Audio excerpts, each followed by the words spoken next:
Let's be brutally honest. If your salary is under $1,000 a month, stop trying to save money. It's a waste of time. I just read a viral opinion online that is absolutely triggering people right now. Listen to these many people pinch pennies, saving a tiny bit each month, proud that they're planning ahead. But in reality, that money doesn't even cover inflation, let alone buy a house or a car. Instead of miserably suffering to save, take that extra cash, go to a 5-star restaurant, buy designer clothes, or invite a rich person to coffee. That is the real investment in status and relationships. Saving small change when you're young only traps you in a poverty mindset. Sounds arrogant, right? I bet many of you watching are ready to type an angry comment.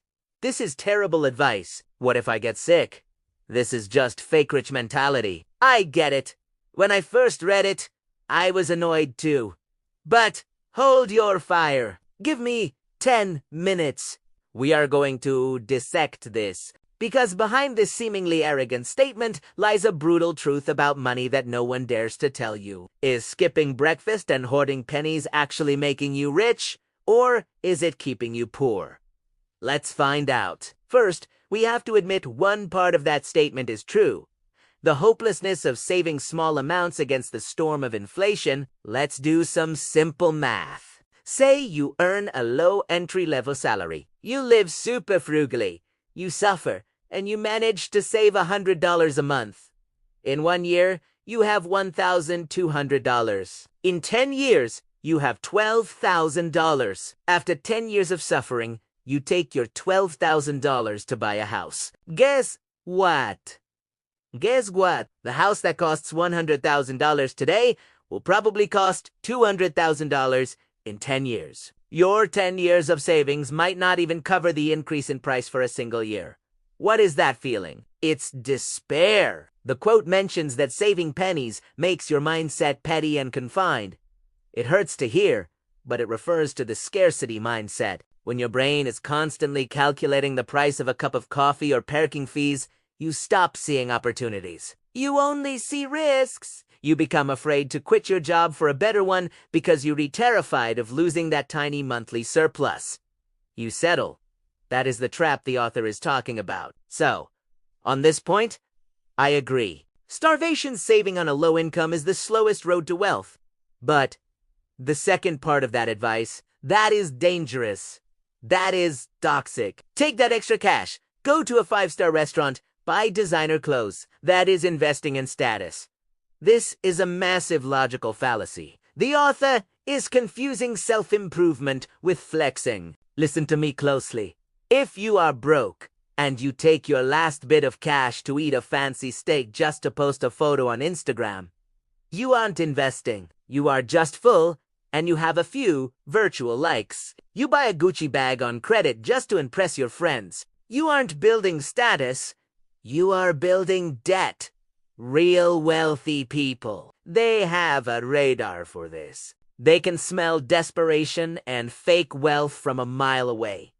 You think inviting a rich person to coffee is easy? What value do you bring to the table? If you show up in a designer shirt but your head is empty, that coffee date is a waste of their time. If you follow this advice blindly, you won't go from poor but safe to rich. You will go from poor to poor, in debt, and delusional.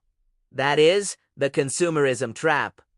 So, what is the answer? If saving doesn't work and spending on luxury is stupid, what do you do with a low salary? The answer lies in the middle. We need to redefine investing in yourself. Don't save to defend against poverty. Spend money to attack for wealth. If you have $100 extra a month, don't put it in a piggy bank. But don't eat it either. Use it to buy the only thing that beats inflation: skills and knowledge. Instead of a designer shirt, buy a course. Learn coding, design, AI, a new language, something that helps you negotiate your salary from $8 to $1,500 next year. Instead of dining alone at a 5-star hotel, yes, invite a mentor or a senior colleague to lunch. Not to show off or fake status, but to ask for advice. To listen. To learn how they broke out of the low-income trap. That is real networking. Instead of saving for a house which you can't afford yet, build an opportunity fund. This isn't for retirement. This is ammo. So when a business opportunity comes, or you need to pay for a certification, you can pull the trigger immediately. The mindset shift is this. When you are young and broke, the goal isn't to keep money. The goal is to increase your velocity of making money. To summarize, that controversial viral post was right about one thing to want to let extreme frugality kill your ambition. But it was dead wrong about spending that money on vanity. If you earn under $1,000, don't focus on saving pennies. Focus all your energy, money, and time on upgrading the most important money printing machine you own, yourself. Once your income doubles or triples, then we can talk about saving for that dream house. What do you think? Are you team save every penny or team spend to earn? Leave a comment below. I want to see the debate unfold. If this video gave you a new perspective, smash that like button and subscribe so we can tackle more uncomfortable truths together. I'll see you in the next one. Peace.